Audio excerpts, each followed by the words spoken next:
look older than his 17 years. His friends Jake and Carlos had convinced him to come anyway, promising they'd make sure he had a good time. Marcus was the kind of kid who made friends easily. His teachers described him as quietly confident, the type of student who helped struggling classmates with math homework and never made them feel stupid for needing help.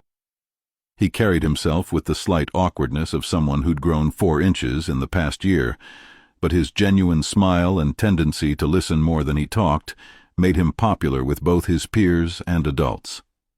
David Thompson had done his best to raise Marcus alone after his wife Sarah died in a head-on collision with a drunk driver on Interstate 95.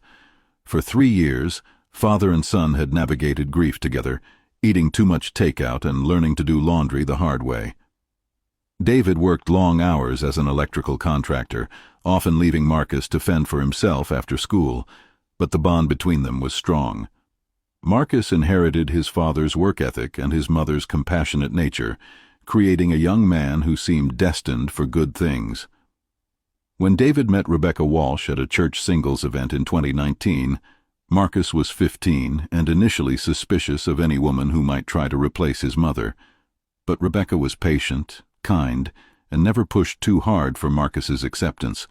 She was 34, 8 years younger than David, with auburn hair and green eyes that seemed to light up when she laughed. She'd moved to Millfield from Atlanta after a messy divorce, claiming she wanted a fresh start in a smaller town where people still knew their neighbors. Rebecca integrated herself into their lives gradually. She started by bringing dinner over on weekends when David was working late, claiming she'd made too much for just herself. She attended Marcus's track meets, cheering louder than some of the actual parents. When David and Rebecca married in a small ceremony at First Baptist Church in the summer of 2020, Marcus walked her down the aisle, symbolically giving his blessing to the union.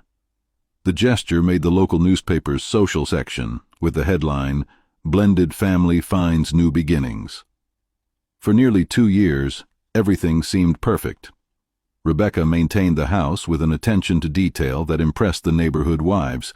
She planted flower gardens that bloomed in carefully orchestrated succession throughout the growing season. She hosted barbecues that brought together David's work friends and their families. She even helped Marcus with his college applications, researching scholarship opportunities and proofreading his essays. But there were moments, small at first, when something felt off. Marcus's friend Jake later told investigators about times when Rebecca would touch Marcus's shoulder for just a moment too long, or how she'd find excuses to be in his room when he was doing homework. There were the